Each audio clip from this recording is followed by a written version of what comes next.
Polir les infrastructures existantes et construire de nouvelles lignes de lumière, c'est la vocation du projet régional Malentali 2. Il va également réhabiliter la centrale hydroélectrique de Malentali 20 ans après sa mise en service. Ainsi, pour un meilleur suivi des actions sur le terrain, les différentes parties prenantes du projet se sont retrouvées ce vendredi à Dakar pour faire un état des lieux mais aussi engager les autres travaux prévus dans le cadre de ce projet.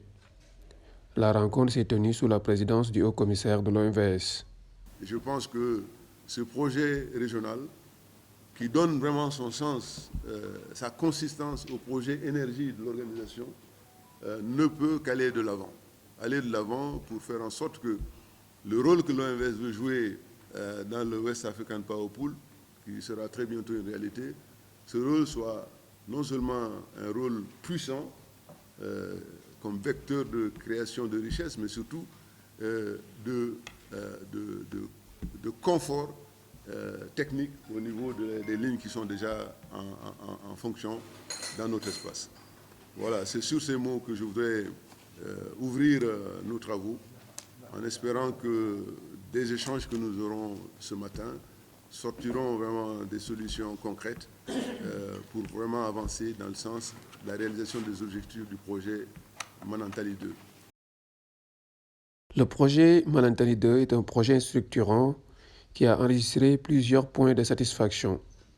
N'empêche, des inquiétudes subsistent toujours. Il n'y a qu'une composante qui soit aujourd'hui dans un état d'exécution qu'on pourrait juger satisfaisant, notamment cette ligne dont on vient de parler. Pour la ligne Kaikifa, Tintan et Limane, qui est tout aussi importante, je le pense, que cette ligne qui connaît le progrès qu'on a connu.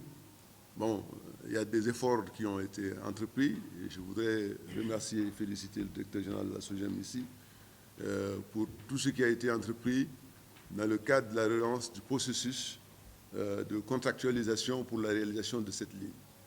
Il faut aller maintenant très vite dans la recherche de financement pour la réalisation de ce maillon essentiel de cette chaîne de l'interconnexion. Sans ce maillon, je crois que notre travail sera partiel. Mais j'espère et je pense que ce qui est en train d'être fait augure de meilleurs lendemains, en tout cas en ce qui concerne cette ligne-là. Mais il faut aller vite. Il faut aller vite. Donc ça, c'est un motif de satisfaction et d'inquiétude. L'autre motif d'inquiétude et de frustration, c'est, comme vous le savez, la suspension des décaissements de l'AFD sur la ligne Bamako-Kita, qui avait déjà connu beaucoup de retard, avant même que ne se pose le problème particulier avec le Mali.